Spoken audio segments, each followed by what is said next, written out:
Good afternoon, everybody, and welcome to today's live stream. Today we're going to be talking about fractions. Now I'll give everyone a couple of minutes just to log in, turn up and start listening, and then we shall go from there. And we'll start talking. Before we do start talking today, what I'd like to do is look at a breakdown of the entire new spec foundation exam, and talk about the percentages that are used and the amount that is based on certain topics. Now, yesterday, yesterday we spoke about algebra, and we looked at quite a few topics within algebra, graduating up through difficulty and then into the more difficult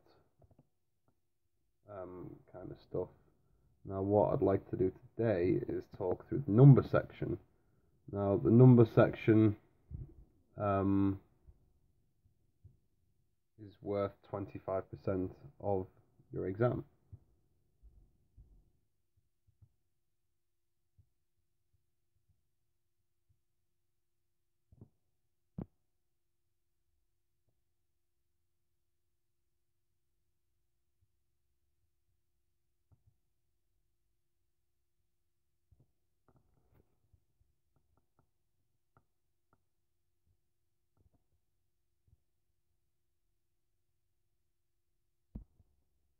Now, before we start, as I said, I'd like to go through a bit of a breakdown of the exam as a whole, and we'll just see which certain parts are worth what value. I'm going to put it into a pie chart for you. Excuse the very poorly drawn circle. So you have 25% is based on number, 25% based on ratio. You have 20% based on algebra, 15 on geometry, 7.5 on data, and 7.5 on probability. Now, with that in mind, a good thing to do will be to maybe focus on number and ratio, because they are quite big topics that do go into a lot of things. So as I said, number is worth 25%, ratio is worth 25%, algebra is worth 20%, probability is 7.5, data is 7.5, so that's data and statistics, and geometry is 15%. Now, with these topics, lots and lots of things all go on at once, so there are a lot of topics that are all kind of interweaved into one big topic, like the one big question. However, marks are allocated within this distribution. So to start with today, as I said at the beginning, we're going to be looking at fractions.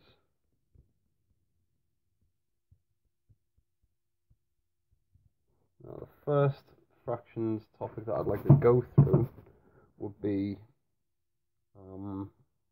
let's go with multiplication. Now, out of all the different, like the four symbols that are used in maths, or the four operators, so you got times, divide, multiply, and subtract. Multiply is usually one of the hardest ones there. However, in fractions, it's actually the easiest thing to do. So we'll start off with multiplication, and then we're going to move on to more difficult elements of fractions. So multiplication.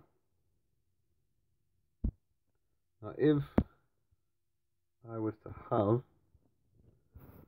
3/4 times by 4/5. So instantly we can see that both of them have got different denominators, so the denominators here are different. However, in multiplication, that doesn't matter. So I'd get a 4 times 5, and that'd give me my new bottom number, so 4 times 5 gives me 20. I'd then get my top numbers, I'd times them two together. 3 times 4 gives me 12, so I've now got 12 over 20. Now 12 over 20, it's the right answer. However, in a GCSE paper, we would be expected to express this in its simplest form. So we'd find a number that goes into both of them. In this case, the number that goes into both of them is number 4. So I'd divide everything by 4. So the whole thing divided by 4. So 12 divided by 4 gives me 3. And 20 divided by 4 gives me 5. Now, I can't simplify 3 over 5 again. And it's not because it's not an even number, which is the most common sort of mistake that I hear within the classroom, that things have to be even for it to be able to be simplified. It's because both of them are prime numbers. Now, a prime number is something where it cannot be divided by any number other than itself and 1. So nothing goes into 3, nothing goes into 5 other than themselves. So therefore, my final answer to that is 3 over 5. Okay, so for multiplication, what we look at is we just do the top number times the top number, the bottom number times the bottom number.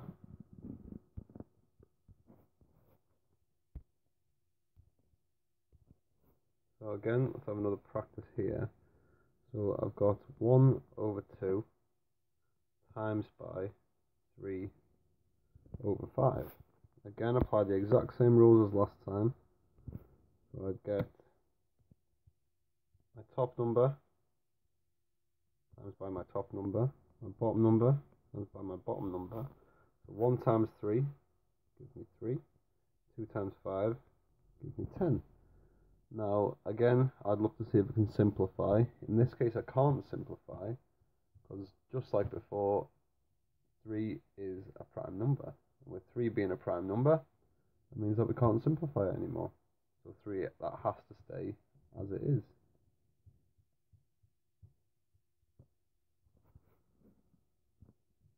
Let's get another question, and we'll just squeeze that one in just underneath.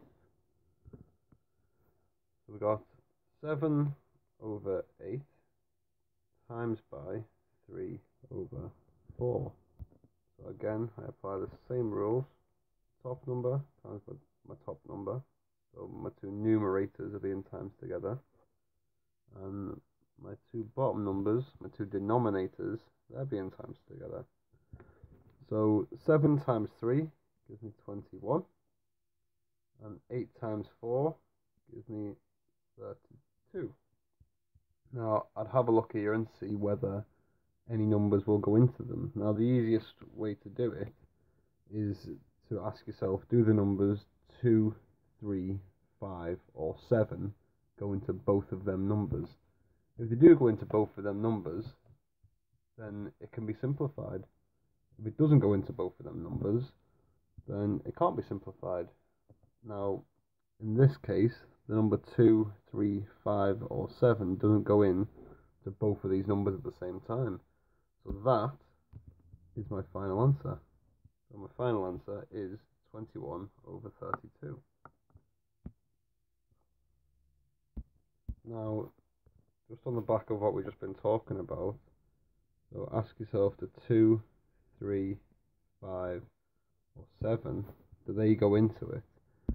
This is a method that we use for prime numbers called Eratosthenes sieve. So Eratosthenes sieve. Now what that does is it uses your 4 lowest prime numbers within, that there are, and it asks if any numbers, if they go into any numbers. If they do go into other numbers, it's not a prime number. This only works for numbers between 1 and 100. However, you're not likely to see a fraction bigger than that. Okay, so the numbers 1 to 100 this will work for. Okay, so a couple of years ago there was a question on the GCSE paper, and it said list all the prime numbers between, I think it was between 40 and 50, or between 30 and 40. Now the easiest way to do that is to just list all the numbers and apply this sieve to it. So get rid of all the numbers that number 2 goes into, get rid of all the numbers that number 3 goes into, get rid of all the numbers that number 5 goes into, and then get rid of all the numbers that number 7 goes into. Once you've got rid of all them numbers, the only ones that you're left with are your prime numbers. So I'm just going to put a couple of questions on screen for you, and you can practice. So with 5 over 14 times by 3 over 4, and we'll go with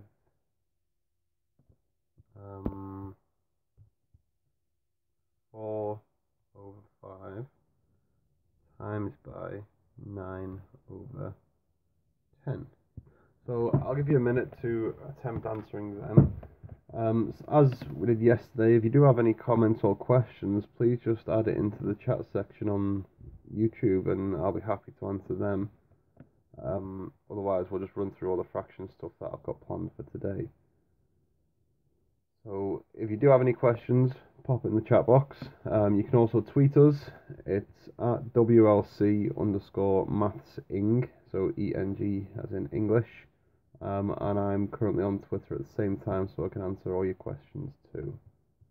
You can either tweet or you can YouTube.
Right, so again, same method. In this case, 5 times 3 gives me 15. 14 times 4 gives me 56. Now I'd ask myself, do the numbers 2, 3, 5 or 7 go into both of these? Now 2 doesn't, because 2 doesn't go into 15. 3 goes into 15, however 3 doesn't go into 56, so 3 doesn't go into them.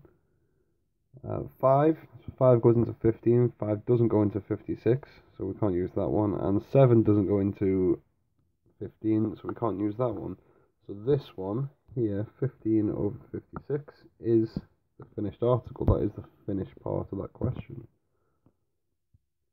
Okay, so this next one here, 4 times 9 gives me 36. 5 times 10 gives me 50. I've got 36 over 50. Now I can instantly see that the number 2 does go into it. So I divide it all by 2. I'll get all that, divide by 2, and that will give me 18 over 25. And again, I'd ask myself the question, does 2 go into them both? No, because it doesn't go into 25. 3 doesn't go into 25. 5 doesn't go into 18, and 7 goes into neither of them. So the finished answer is 18 over 25. Now, see, I'm saving all these images, and I'm going to compile them into one document, and I'll put them into the comments section, and you'll be able to download them from a Google Drive. So I've got all these questions ready, and you can take them away. Now, the next one that I'm going to look at is actually divide. So we're going to be looking at fractions. Still looking at fractions. However, we're now looking at division. Now, to do division, I need to have a look at everyone's favourite chicken shop, which seems to be having a little bit of trouble at the moment in actually gaining chicken. So I'd have to look at KFC.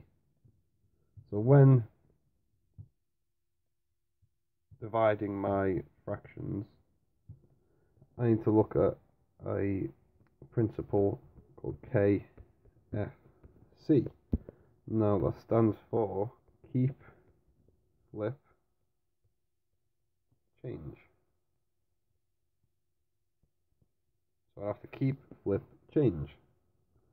So use KFC, keep, flip, change. Now if I was to, let's have a look. I would do 2 over 3 divided by 8 over 11. So first thing I would do, so in KFC, keep 2 over 3 as it is. I would flip that part upside down. So I now have 11 over 8.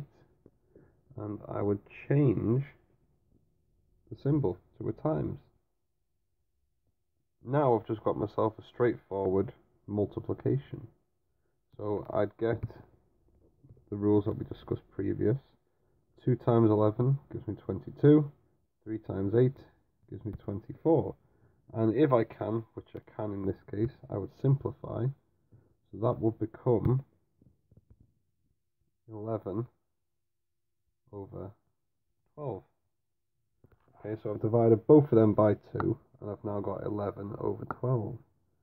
Okay, so when dividing fractions, we employ the principle keep, flip, change. Okay, so keep, flip, change works every single time when looking at dividing fractions.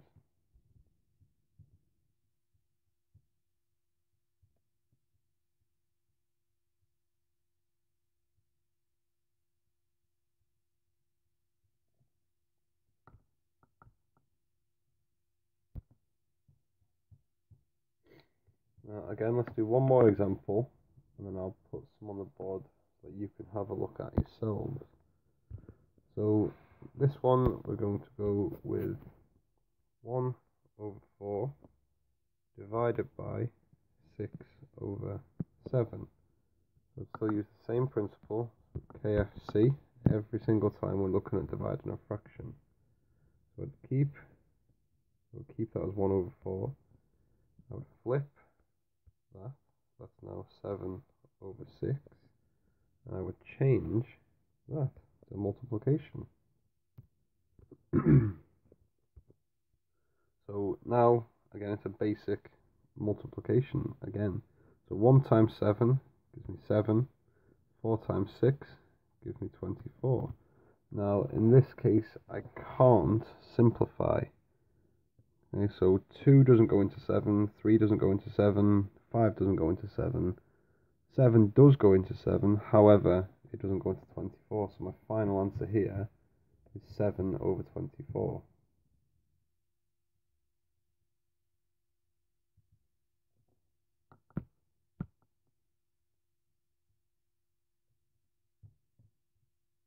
I'm going to put a couple of questions on the board for you, and you can have a go at these yourselves. I have 5 over 13 divided by 2 over 3, and 2 over 17 divided by 2 over 5. So I'll give you a couple of minutes and you can have a go at those questions yourself, and we'll review the answers in a minute. If you're watching this on demand, I suppose, so on a bit of a delay, and you can just pause the video and you can come back and have a look at it. Come back and check the answers when you're done.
And so for this one, I'm just going to draw over the top of these. So I would keep that one. I'm going to flip this one. So now it becomes a 3 over 2. I'm going to change that. That's now multiplication. So I now have 5 times 3 gives me 15. And 13 times 2 gives me 26. Now I can't simplify 15 over 26, so I'll leave that as it is. Next one, I keep, I flip, so that now becomes 5 over 2. I change that to a multiplication. So I've got 2 times 5 gives me 10. 17 times 2 gives me 34. I can simplify 10 over 34. So I'm going to do that in this pen. So 10 over 34, sorry. Both of them are divided by 2. So I can do that to 5 17. My final answer to that one will be 5 over 17. Okay, so, as I said earlier, as right as 10 over 34 is, it's not the most correct answer. Okay, things can be simplified further, so in maths, we make things as simple as we possibly can when it comes to our answers.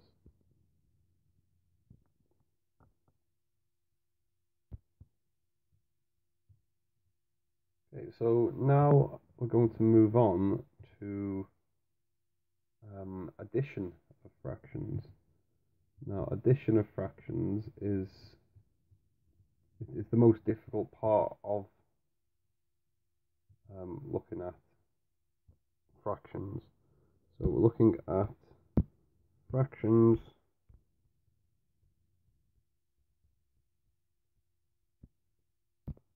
and not just addition, we're going to also look at subtraction at the same time. So yes, we're looking at addition, but the same principles work for subtraction. The only difference is that you take it away at the end instead of adding it together like I'm going to show you in a minute. So addition. So if I had 3 over 5 plus 2 over 7. Now a lot of the time in an exam people will just do 3 plus 2 is 5, 5 plus 7 is 12, therefore my answer is 5 over 12. Now I'm here to tell you that is incorrect. What you need to do is we need to make our denominators the same. We need to have the bottom number the same. So the way I always do it, it's not always the quickest way, however this way works for everything. I get all of this fraction and I will times it by this bottom number here. So I'll times all that by 7. I will then get all of this fraction, now times it by this bottom number here, and times all of that by 5. So the first one, we'll times it all by 7, so 3 times 7 gives me 21, 5 times 7 gives me 35. I then have my add symbol. In this one here, I'm going to do 2 times, so I've got my 2 times 5 gives me 10. Sorry, rip that out.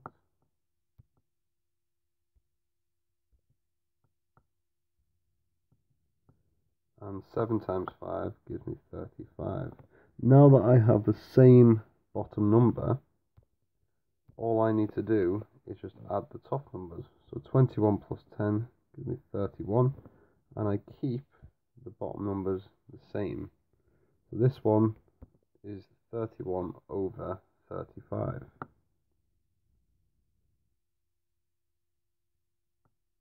Okay, so the key thing here is to make sure your denominators are the same.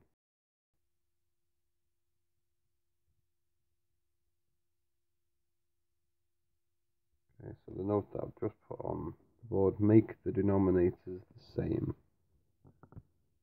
As I said, all these images that I'm working on will be available on a document at the bottom of this video, and it'll take you to a Google Drive where you can download it from there.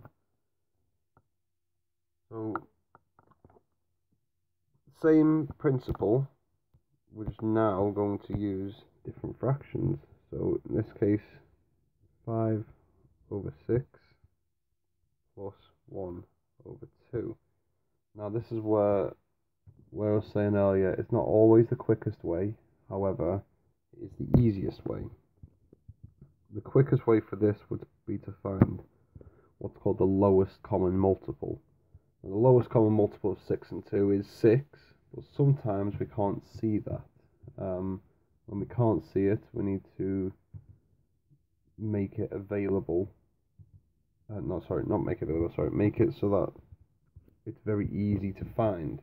So again, I'm going to use the same method. So here I'm going to get all of my left fraction, and we'll times it by the opposite bottom number. So I'm going to times by this number here. And then I'm going to get all of my right fraction, I'm going to times by the opposite bottom number. So I'm going to times it all by this number here. And so when I multiply that out, so I've got 5 times 2 gives me 10, 6 times 2 gives me 12. Put my addition symbol in. I then do 1 times 6 gives me 6, 2 times 6 gives me 12, and then I add my two top numbers together, so 16 over 12. Now, as earlier, we simplify. We always simplify everything to do with fractions. Now, a number that goes into both of these is the number 4. So 4 goes into 16 4 times, and it goes into 12 3 times. So my answer for this, I'm not going to tell the number just yet, that'll be for a future revision session, is 4 over 3.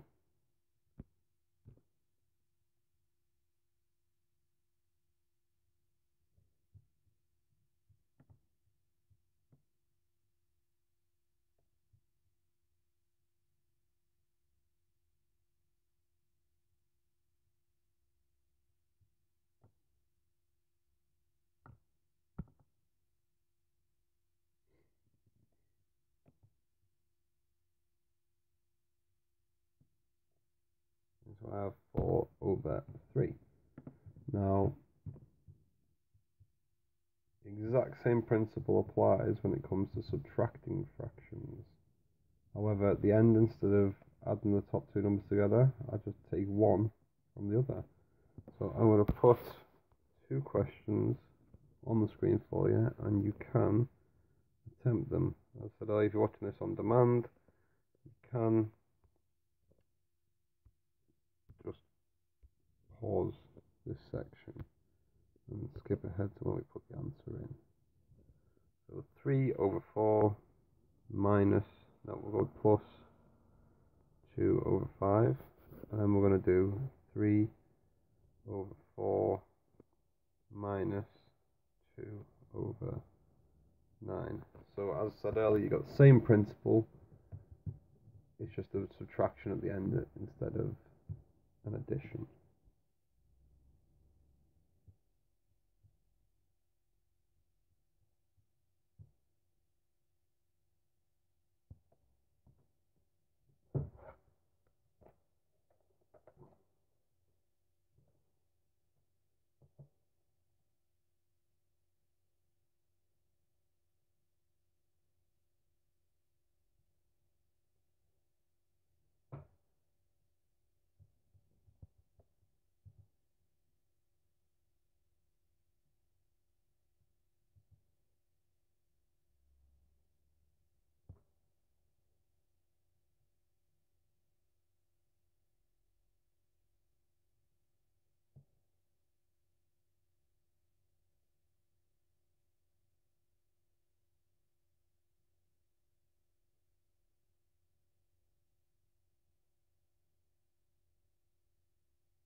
Right, so here I'm just going to draw over the top of these.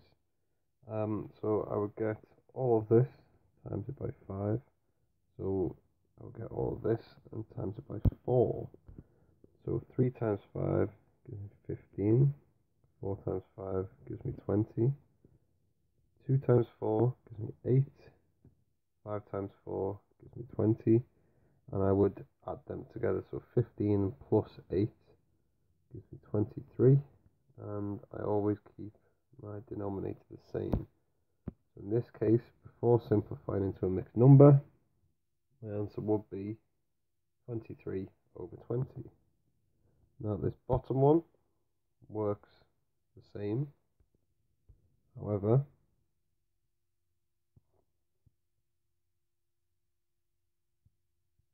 I'm going to be subtracting at the end instead of adding. So this one, I'm going to times all that by 9, and times all this one by 4. So I'm going to do this one in dark blue. 3 times 9 gives me 27. 4 times 9 gives me 36. 2 times 4 gives me 8. 9 times 4 gives me 36. So here I do 27 minus 8 gives me 19 over 36. And that's my final answer. So same method, I just do a subtract at the end instead of an addition.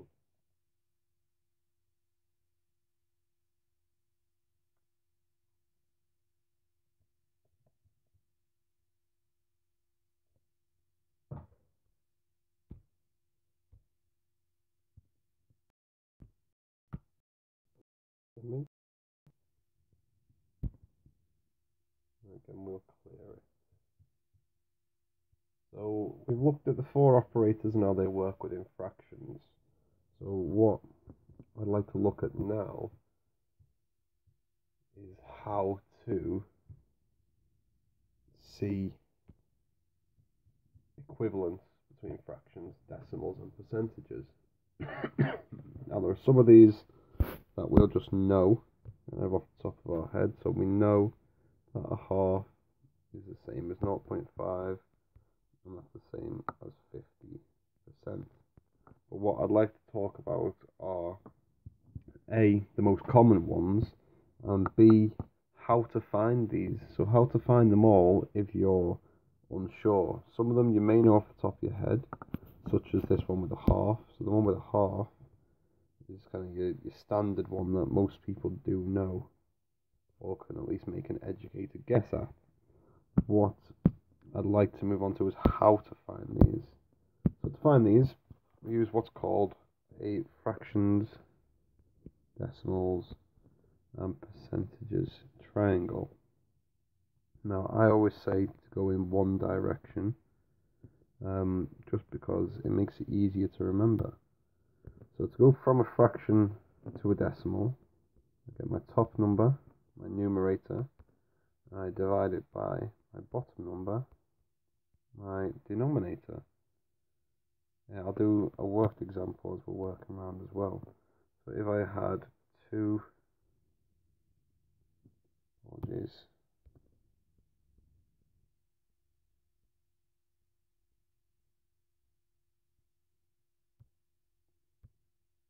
I have 2 over 5. Now 2 divided by 5 gives me 0.4. Then get that 0.4, so I'm now at decimal. So to go from decimal to percentage, I times it by 100. And 0.4 times by 100 gives me 40%. So I've now got my percentage. So to go from percentage to a fraction, this is your more difficult one. What people tend to get more confused with. So I get my percentage, I put it over 100, and then I simplify. So in this case, I would get 40 over 100, and then I find a number that goes into both of them. So I know that 20 goes into both 40 and 100. 20 goes into 40 twice, and it goes into 100 5 times. And that leads us back up to the top here with our 2 over 5. Okay, so that is what's called the fractions, decimals, percentages triangle. Now there are some of these values that are more obvious than others, and a lot of them we will just know. You'll be able to kind of find out yourself. There are some common ones and some less common ones. And what I'm going to do is I'm going to put a couple of these on the board, and then I'm going to put the fractions in, and you can work from the fractions. I'm only going to give you 3. And so fractions I'm going to give you are a quarter, fifth, and tenth. Now I'd like, if you can, try and fill in the other 2 columns. So we've got fractions, got our decimals there, and we put our percentages there. So fractions, decimals, and percentages.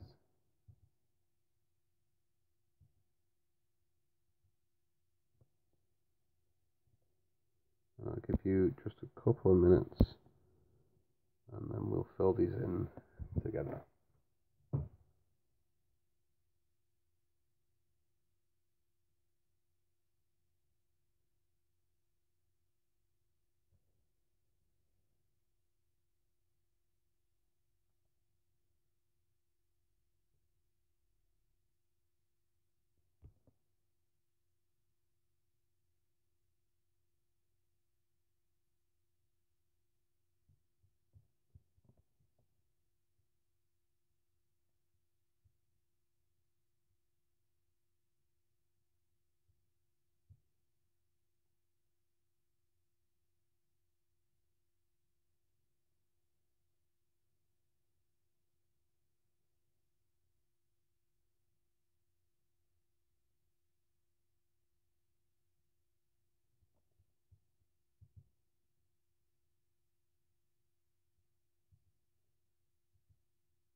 So using our fractions, decimals, percentages triangle, we should be able to fill this in.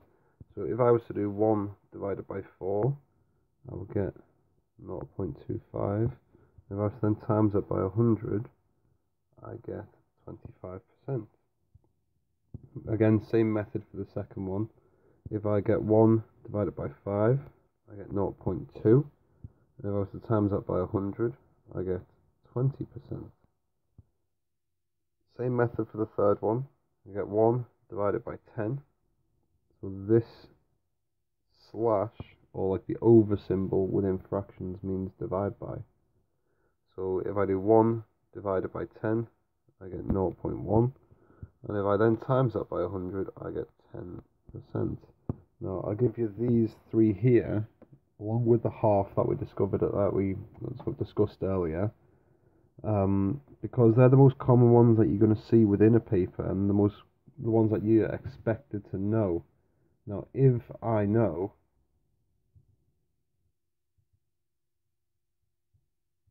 how to do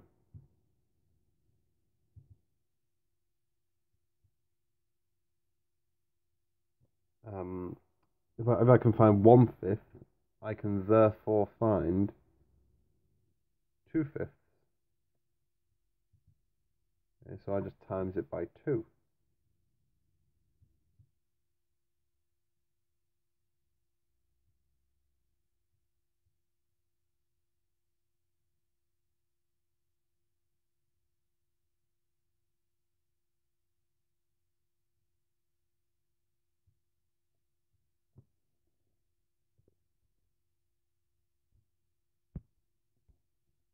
Just save that image there. And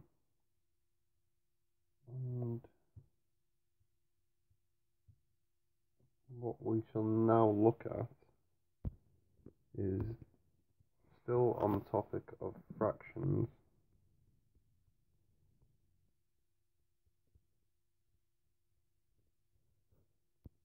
But we're going to be finding fractions of amounts.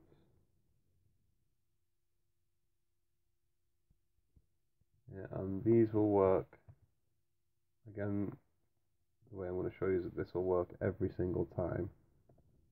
Okay, so I'll show you one method that will work all the time, and it'll save you having to remember multiple methods. Now, a lot of the time people will say, well, a quarter, you half it, and then you half it again.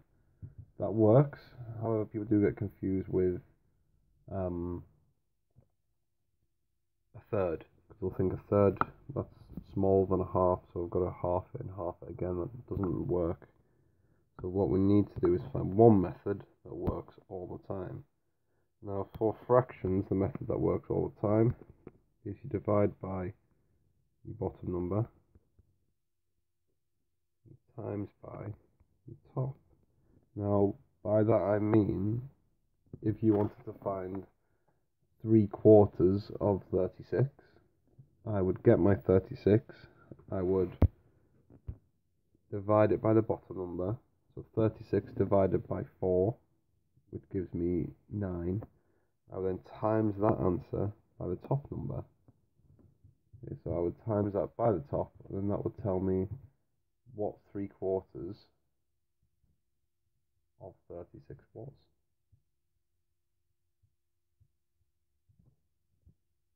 So every single time with fractions, divide by the bottom, then times by the top. So let's actually use that example we've just discussed. So 3/4 of 36. So I get 36 divided by 4, and then that gives me 9, and times that answer by 3 gives me 27. So 27 is 3/4 of 36.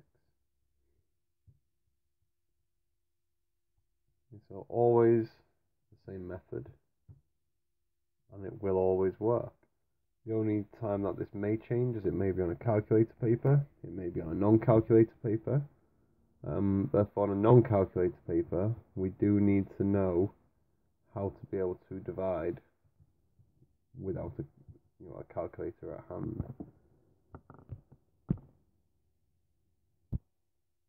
So division is very, very important. Now, this one here, I'm going to show you, 1/3 of 24. Now, it works the exact same way. Now, I get 24, I divide it by 3, gives me 8. And I would always, just to make it good practice and a habit, times it by the top number, even if that top number is 1. We know we're going to end up with the same answer. However, it's good practice to do it.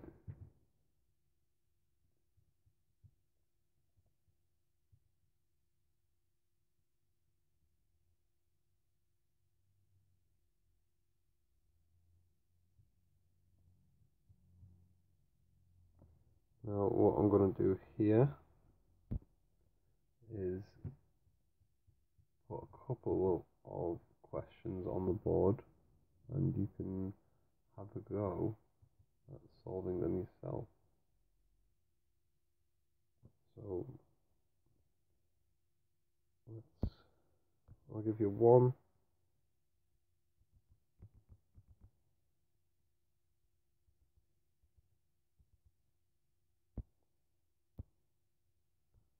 Have one non-calculator, and we're going to have one calculator question. You can do the calculator question without a calculator, brilliant, but it's not necessary. So the first one here, we're going to do 4/7 of a fortnight. Now for this, we need to know what a fortnight is. So I'm going to put in brackets, just in case we're unsure. A fortnight is 2 weeks. Now to solve this one, ideally turn it into days. If you turn that question into days, it makes it a lot easier. The second one here, 5/8 of 14 kilograms. So I shall give you a couple of minutes just to have a go at them two questions, and then we'll look at moving on to our questions section of this live stream.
Right, so our first question, I'm just going to draw over all of this.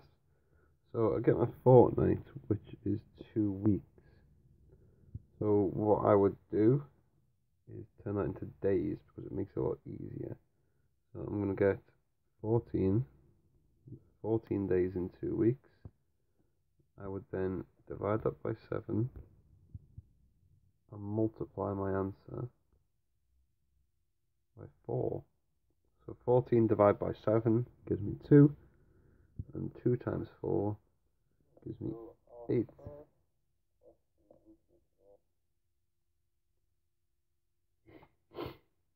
So I have 8 days is 4/7 of a fortnight.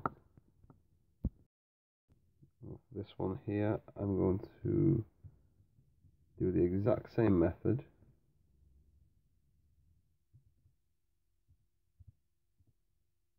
I'm going to get my 14. I'm going to divide it by my bottom number, which was 8. And then I'm going to times that by 5. So 14 divided by 8 gives me 1.75. And then times that answer by 5 gives me 8.75 kilograms. So always remember our units as well. It's a very, very important part of maths. Without the units, it doesn't have any meaning to it. Now for the last part of this live revision session, I'm going to open up for any questions. As I said, you may tweet us if you like. It's at WLC Maths Ing. So let me put that in black pen. WLC _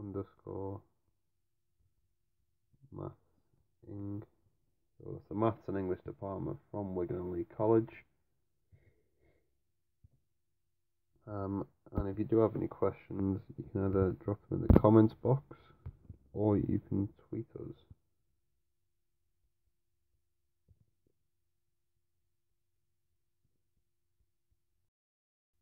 And I will be on hand to answer any of them at all. They don't have to be related to fractions. They can be related to any part of math that you'd like me to discuss with you.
Now, I've just looked at my calendar, and today being Thursday the 22nd of February, you have 13 weeks exactly today until your first maths exam.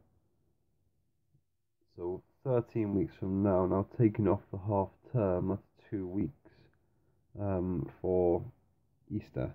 So if you take off the Easter half term, holidays, the 2 weeks there, you have 11 weeks in class time and them extra 2 weeks at home to be able to revise and kind of hone in on your maths ability and your areas for improvement.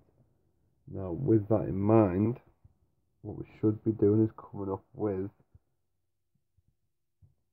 a list that we need to revise. bit of revision, if you were to give us topics, like pass them on to your math teacher, I'll happily do a revision session on that topic. If you don't want to message us on here or over Twitter and you'd rather just tell me verbally, I'll happily do a revision session on that topic. With 13 weeks left, I do think it's very important that we start to revise. As I said earlier at the start of this, your exam is divided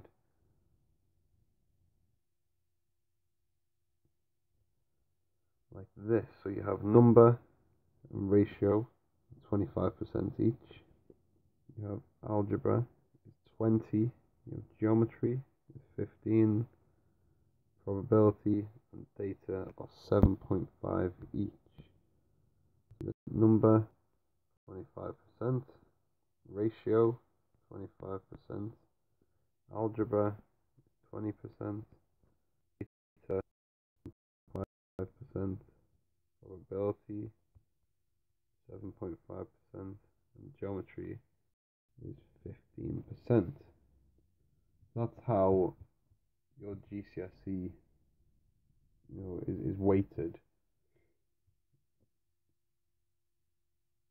With that in mind, what I'd say is don't weigh all of your revision towards geometry, for example. You don't want to evenly distribute it between everything. What we don't want is we don't want it to be all one topic.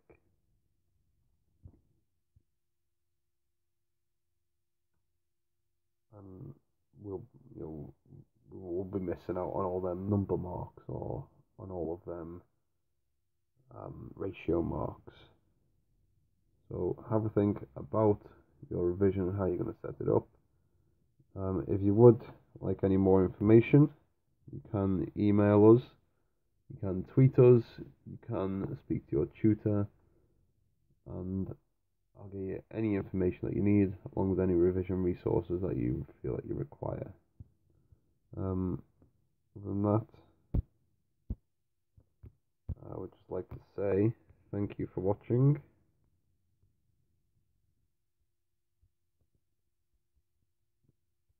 And good luck in your revision. If there is anything that I can do, please let me know. And I shall see you